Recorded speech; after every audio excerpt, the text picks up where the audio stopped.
Olha, os leitos dos hospitais estão cheios e a cidade de Sumé e o Cariri paraibano também vivem uma grande preocupação a esse respeito. Vamos ver na matéria de Anderson Barbosa. O cenário é preocupante. Os leitos de hospitais estão cheios. Em Sumé, o Hospital e Maternidade Alice de Almeida está totalmente sem vaga para a internação de pacientes.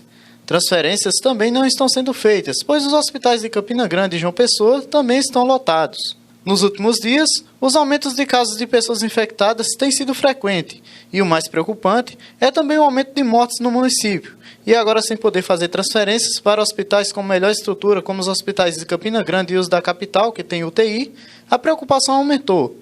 E o pior é que nem mesmo um simples leito de hospital em Sumé não tem vagas. As recomendações duplicaram e a regra é ficar em casa, não se aglomerar e tomar todas as devidas precauções. A estudante Caroline Freitas fala desse cenário preocupante e das possíveis causas para essa situação chegar a esse ponto. Hoje a gente vê uma crescente de casos, vê uma crescente de mortes também, como eu falei, né, de fevereiro a maio, até o dia 30, a gente teve um crescimento considerável de mortes. E é preocupante pelo curto espaço de tempo, é preocupante. Pode ser que a gente saia, tenha alguma variante, porque a gente tem que tentar explicar isso em alguma forma. Possa ser que tenha variante circulando, mais contagiosas que aquela que estava no início da pandemia. Por isso que é importante o distanciamento social, o uso de máscara, evitar aglomeração, vacinação, quem puder. É um apelo. Quem já tiver, seguindo o PNI, das questões de vacinação, se vacine. Porque tem um estudo que o Butantan fez em Serrano, em São Paulo, que eles vacinaram toda a população. Em torno de 70% da população, quando tiver 70% da população vacinada, já vai ter a imunidade adquirida, né? Que é a imunidade que consegue imunizar todo mundo da cidade. Então, por isso a importância da vacinação.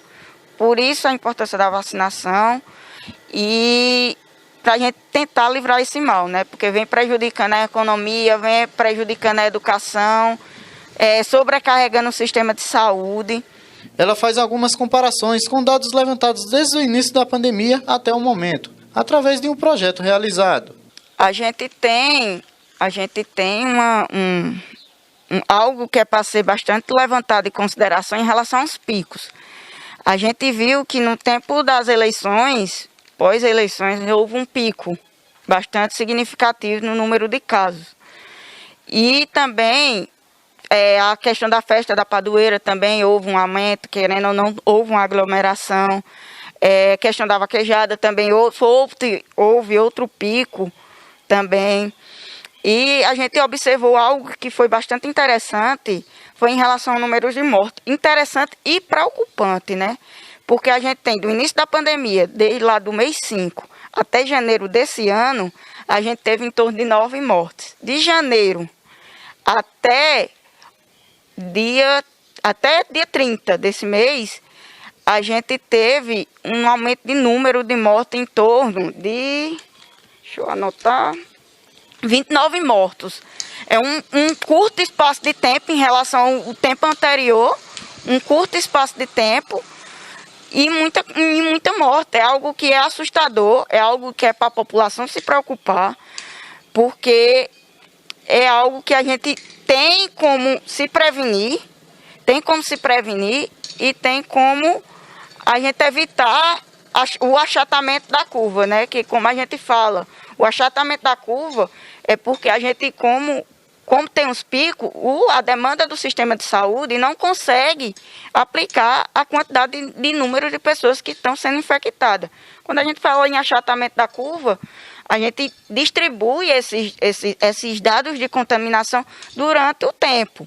Então, a gente não sobrecarrega o sistema de saúde, igual está acontecendo ultimamente aqui na nossa cidade. Algumas medidas mais restritivas têm dado certo em outras cidades, o que talvez também seria uma solução para amenizar a situação vivida no município. E outro ponto interessante seria que foi feito em Araraquara, né? com a crescente, em Araraquara, no interior de São Paulo, com a crescente de números de casos lá, o prefeito decretou lockdown, fechamento total do comércio e, tipo, toque de recolher. Tipo, em determinado tempo de hora, ninguém poderia circular na rua para tentar reduzir a taxa de contágio. E isso ele conseguiu, o que a gente chama de achatamento de curva, né? Diminuir os números de casos por dia, distribuir ao longo dos dias para não ter o pico e o saturamento do sistema de saúde. Por isso a importância. Eu acredito que isso se a gente conseguir evitar aglomeração, utilizar máscara, sanitização das mãos, manter toda a questão de sanitária corretamente, a gente não precisa tentar um lockdown, que é fechamento total do comércio, restrição de circulação na cidade. Mas se a gente não tentar achatar a curva, estreitar muitas medidas de restrição, vai ser necessário, então a gente entra em colapso total, né? Não importa onde você quebrar. Procure a oficina mecânica do Flávio.